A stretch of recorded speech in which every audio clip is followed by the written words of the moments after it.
তো চট্টগ্রাম শিক্ষা বোর্ডও কিন্তু শিক্ষা উপদেষ্টার পদত্যাগ দাবি এবং গতকাল যে মাইলস্টোনের ঘটনা ঘটেছে সেখানকার নিহতের সংখ্যার সুস্পষ্ট শিক্ষা বোর্ড রয়েছে মুরাদপুর দুপুর 1টা থেকে আমরা যতটুকু এ পর্যন্ত এখন কাছাকাছি আমরা যেটি দেখছি মেন ফটক রয়েছে। এই যে এখানে যে কিন্তু পুরো যান চলাচল বন্ধ রয়েছে, এখানে যে দুইটি সড়কের উভয়ই কিন্তু বিক্ষোভ করছে।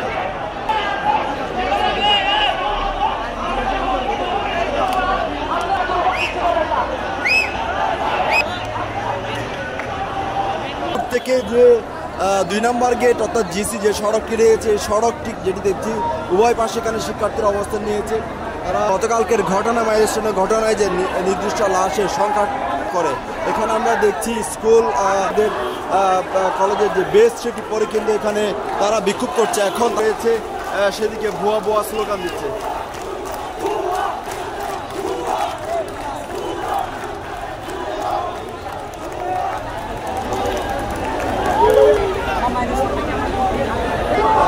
তারা এখানে ভুয়া ভুয়া স্লোগান দিচ্ছে। পুলিশ এদিকে কিন্তু যে গাড়িগুলো রয়েছে সেগুলো পুরোপুরি বন্ধ করে দিয়েছে এবং সেই এখানে যে যান চলাচল সেটি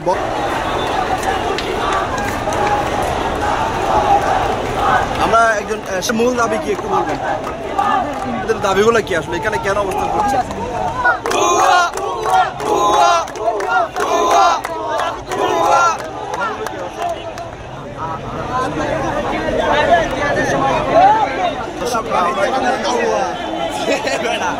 জানাবেন আপনাদের মূল দাবিটা কি?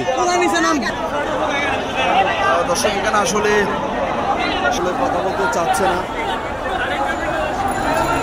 শিক্ষা উপদেষ্টার পদত্যাগ দাবি এবং গতকাল যে মাইলস্টোনের ঘটনা ঘটেছে সেখানকার নিহতের সংখ্যার সুস্পষ্ট শিক্ষা বোর্ড রয়েছে মুরাদপুর দুপুর 1টা থেকে আমরা যতটুকু এ পর্যন্ত এখন কাছাকাছি আমরা যেটি দেখছি মেন ফটক রয়েছে। এই যে এখানে যে কিন্তু পুরো যান চলাচল বন্ধ রয়েছে, এখানে যে দুইটি সড়কের উভয়ই কিন্তু বিক্ষোভ করছে।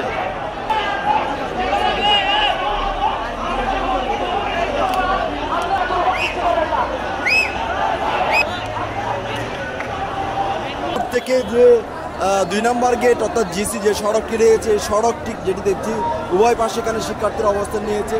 তারা গতকালকের ঘটনা মাইলস্টোনের ঘটনায় যে নির্দিষ্ট লাশের সংখ্যা করে এখানে আমরা দেখছি স্কুল কলেজের যে বেস্ট সেটি পরে কিন্তু এখানে তারা বিক্ষোভ করছে, এখন রয়েছে সেদিকে ভুয়া ভুয়া স্লোগান দিচ্ছে।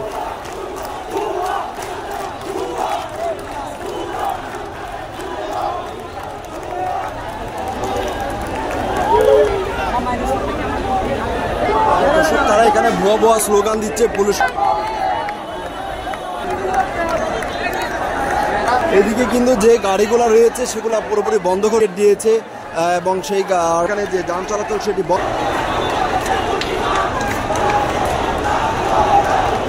আমরা একজন মূল দাবি কি একটু বলবেন, দাবিগুলো কি আসলে এখানে কেন অবস্থান করছে?